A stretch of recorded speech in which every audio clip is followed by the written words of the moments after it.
To celebrate Halloween, I have decided to review an old ghost-themed game. The game is called Ghosts, came out in the 80s.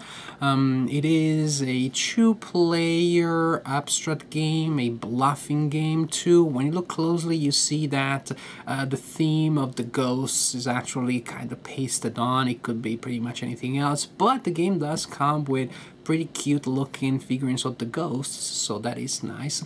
The game is recommended for players up to 14 years of age. I still played some 20 years later, 20 years after that limit.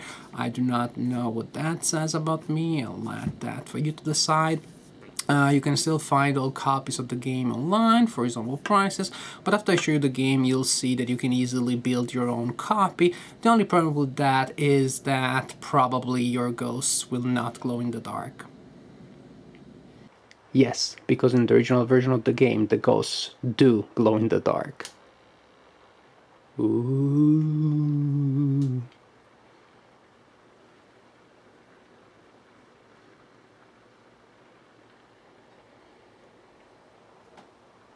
Not that you can play in the dark, of course, because you can't even see the board, but still kind of cool. This is the board for the game. It is a mounted board divided in equal areas, and this is supposed to represent an ancient mansion.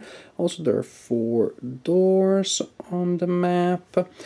Each player has 8 ghosts, and these are 4 yellow dotted ghosts, and these are the evil mean ghosts, and 4 blue dotted ghosts, and these are the nice good spirited ghosts. If you ever forget about it, just look at the box of the game. Yellow, evil ghost. Blue, nice, good spirited, but also very scared blue ghosts.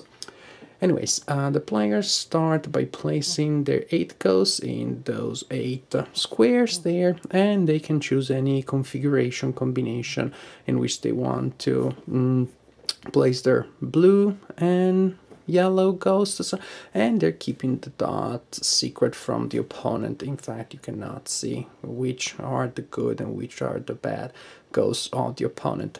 During a turn, you move one of your ghosts by 1 space. It is that simple. That's it. Ghosts can move orthogonally, not diagonally.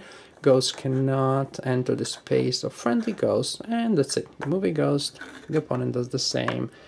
Then it's back to you, opponent, back to you, opponent, back to you, and so on and so forth. When a ghost enters the same space where an enemy ghost is, then the enemy ghost is captured, and you add that ghost to the pool of enemy ghosts that you have captured. And well, there are several ways to win the game. One is if you manage to bring one of your good spirited ghosts out of the board through one of the doors on the side of the opponent, so through here or through here, then you win the game. Just one good spirit, you win the game. If you manage to collect all 4 blue dotted ghosts of the opponent, then you also win the game. But that doesn't mean that you can just go out and try to eliminate all ghosts of the opponent, because if you capture all the yellow ghosts of the opponent, then you lose the game. So another way to win the game is to convince the opponent to capture all of your yellow ghosts. This game clearly is 20% tactics about the position of the ghosts on the board, and 80% bluffing. This is really what the game is about. You must convince your opponent to eliminate certain ghosts on your side and to let some other ghosts go.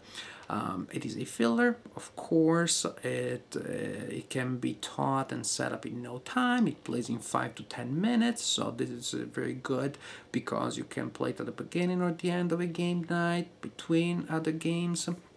But I had to say, in the category of fillers, this one I find pretty interesting because it is so simple, linear, economic, minimalistic really, that really manages to be tight I would say that this is a design that almost miraculously has a little degree of beauty. There is a certain elegance, again, an incredible simplicity of the game. You can play it with your kids. I played only with adults, and everybody played it with found it amusing. So I would say this is a good filler. If you follow my advice, get a copy online, make your own copy, but make sure that you bring a copy of Ghost to your Halloween game night.